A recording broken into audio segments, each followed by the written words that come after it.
Now, when it comes to having meaningful conversations, which I mean, I only been on YouTube for like little less than a year, and trust me, like the amount of meaningless conversations that I have with people online, especially, is amazing to me. Like people do not know how, and these are grown folks, okay? They don't know how to have a constructive conversation. And that led me to wanting to start this weekly series, which I don't, react to a video, or I'm not talking about a particular person. I am trying to use my platform to better construct conversations that matter, and just using my perspective, my opinions, in trying to better engage on both sides of a conversation. And once again, if you want to see content like this, let me know. Get this video thumbs up and all that weird YouTube stuff. But I just feel like I need to be responsible on my end in trying to better this conversation, because it's easy to laugh at people and react to stupidness that is happening around. But it takes a different kind of person, and trust me, it took a long time to construct this list that I'm about to give you. So this is my 5 reasons on why polarization in conversation, especially political conversation, is only increasing. I don't see these conversations being constructed in a substantive way by far. Like it just seems to be getting worse by the day. So let's just get into it. So the first one is confirmation bias. And you're gonna see me looking down. I'm looking at my iPad. I'm reading all my notes because, I mean, unlike a lot of other, people with platforms, they just kind of say whatever. But I actually take notes and try to, critique my own notes. So number 1 is confirmation bias. People tend to seek out information that supports their pre-existing beliefs, making them more likely to accept false information that aligns with their views. Beautiful. Now, if someone is looking for information that only backs up their beliefs, or their already, pre-constructed opinions, those kind of desperate people are going to look anywhere and everywhere for people to validate their opinions or their perspectives. The Alex Jones, the Candace Owens, like just the real fringe people will start to be popular. You know what I'm saying? There's no way in any earth that an Alex Jones is going to have a platform like he does. But what he does is cater to people's already pre-constructed perspectives, and he's feeding into that. And one thing that you can do to kind of, check yourself and stay away from is your information that you have needs to be rooted in data, confirmed history, and tangible evidence. Not this make-believe kind of weird scenarios that Candace Owens likes to put together and smash together. I'm talking about like real life, real history that people actually documented and researched and studied. That's tangible evidence. Data, even though data can be kind of manipulated, but that's when you check for different sources of data and not just one. And especially if they're leaning more towards, the left or the right, you need to look at all kind of sources when it comes to data. Credible sources. How to look for credible sources is, what's their profession? What's their studies? Are they under a paid organization? Are they under a political affiliation? All these things matter, because if you look at a Ben Shapiro, who's funding him? What political affiliation does he fall under? Perfect example, a Tim Pool. We already know he's getting paid millions of dollars. Well, millions of dollars to peddle what? Maybe that's kind of important. If you found out that I'm getting paid millions of dollars from the Democratic established party, you would just assume that a lot of my content is going to lean towards their favor, which isn't a bad thing. If you're a Democrat and you're getting paid by that establishment, then like that's a win-win for you. But being honest with that or not honest with that is going to lead people thinking that you're unbiased and you're speaking from a place of in the middle, which isn't always the case. Number 2, social media amplification. Platforms like Facebook, Twitter, or X, whatever, allows misinformation to spread rapidly, often without verification, as sensational headlines attract more attention. Especially in a day where views are important, retention is important, you're going to make the craziest headlines as possible. And unfortunately, with social media being the way that it is, people are not going to read past the headline. So you're already going to try to have a clickbait headline, and people are going to read that and then already make their assumptions about that. So that's already a no-go. Social media should not be a source of study, but a gauge of social discussions or topics.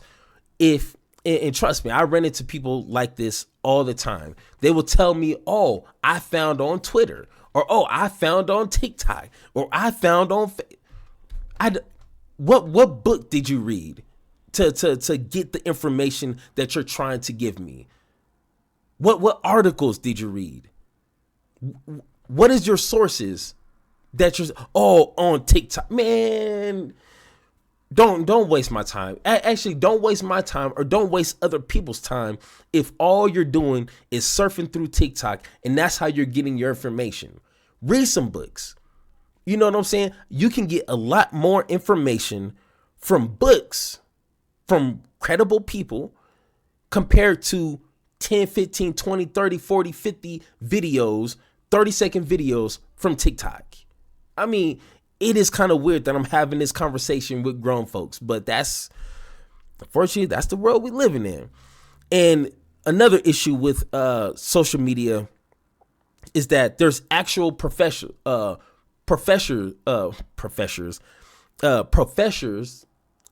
scholars, and researchers who are on these platforms.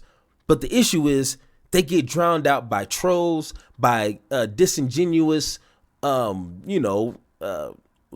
people with large followings.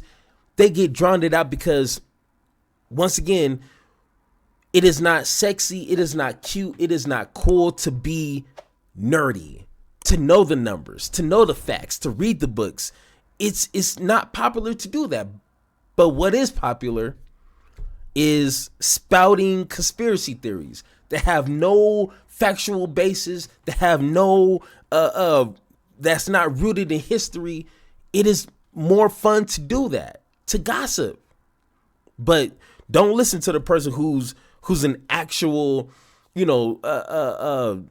climate change scientist, which I don't know if that's the correct title for that, but it's not fun to listen to the nerdy people.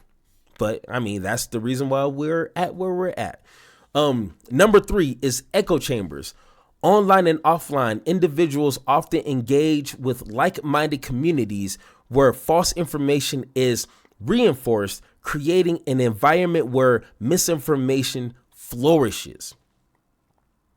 You need to step outside of your circle. Okay, I know it's weird. Step outside of your circle and have conversations with opposing sides. And I do that all the time. Trust me, a lot of crazy people will jump in my comments, spouting this, spouting that, just trying to call me names, looking stupid. And then when I invite them to talk, like on the phone, their tone changes. 99% of the time, they're saying, hey, you right. Oh, okay, you right. Having those conversations will not only sharpen yourself, but will actually engage in a better substantive conversation instead of just saying, "Oh, bro, you're wrong. Bro, you're stupid." Like, can you like have a real conversation? Is that possible for you? Probably not. And one or two, if you are the smartest person in your group, something's wrong. And we all know that saying. If you're the smartest person in the room, you either need to expand that room or find a different room. And that's what a lot of like, what's his name? Ben Shapiro. He is so, just sucked into his own, which is for a reason. He's getting paid millions of dollars. So he doesn't have no motive to actually challenge people like Mark Lamont Hill. You know what I'm saying? Someone who's on a probably higher level, in my opinion, when it comes to the Israel-Palestine conflict. Engage with people like that. But no, they want to challenge college kids and random TikToks on the internet. Like, that's not challenging you. Why don't you challenge somebody who's on your level, if not on a higher level, intellectual level? That seems a little challenging, right?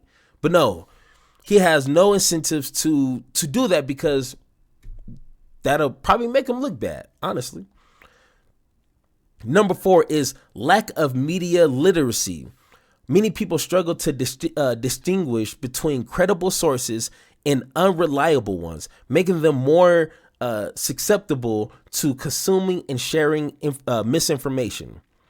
The best way to stay away from lack of media literacy is, one, what are they credentials? For example, Mark Lamont Hill, and I keep using him as an example because I'm reading his book right now. What's his credentials? Oh, he's a professor of what? How long? What schools? Reference information.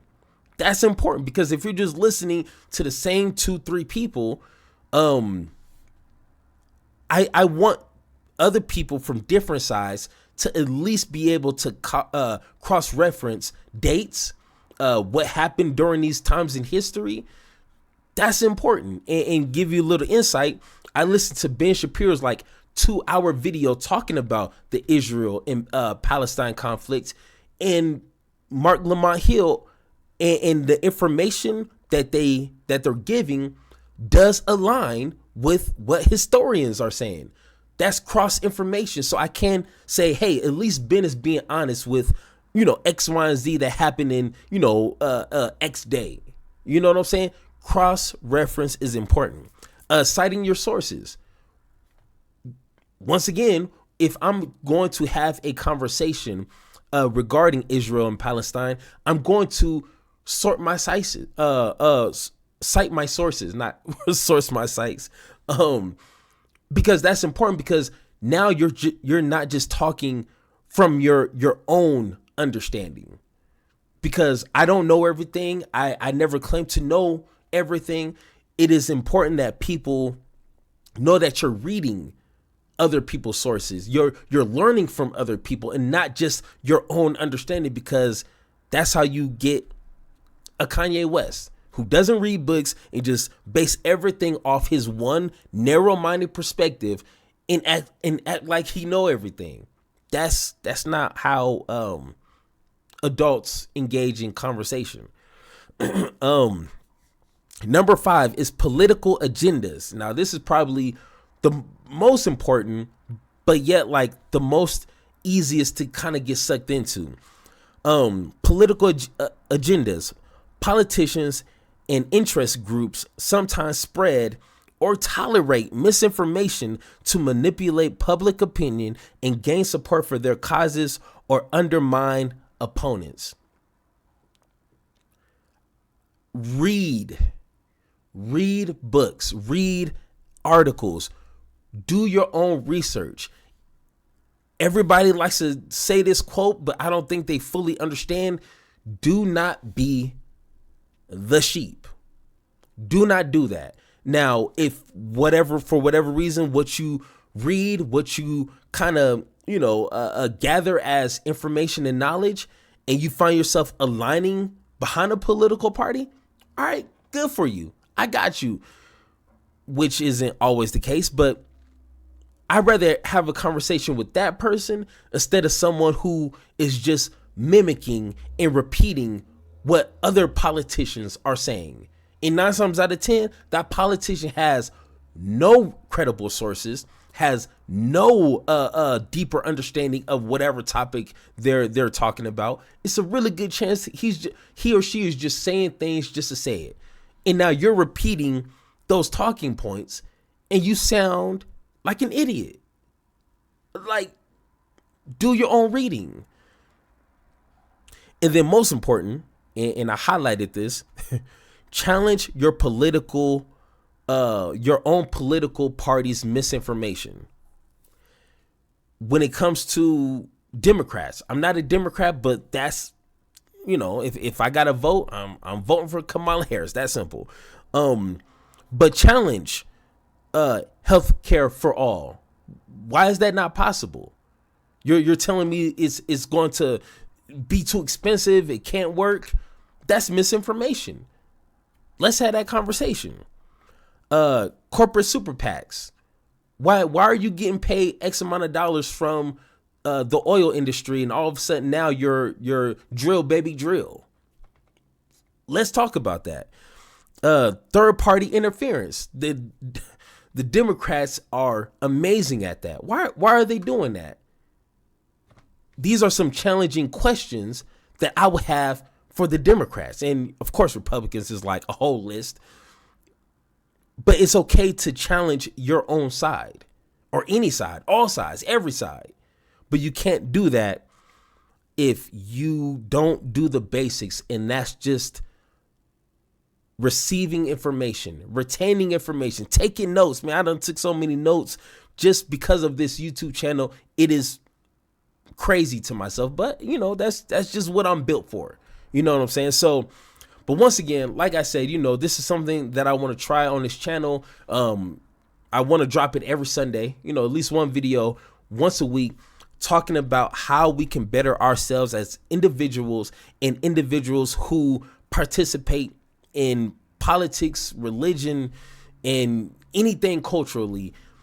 It feels like these things that I have listed here can only benefit, can only raise the standard, raise the bar, and elevate our conversation, and hopefully will lead to positive solutions. Like that's kind of like the goal of everything. So, but once again, let me know what you guys think of these 5 reasons. And like always, let's have that conversation.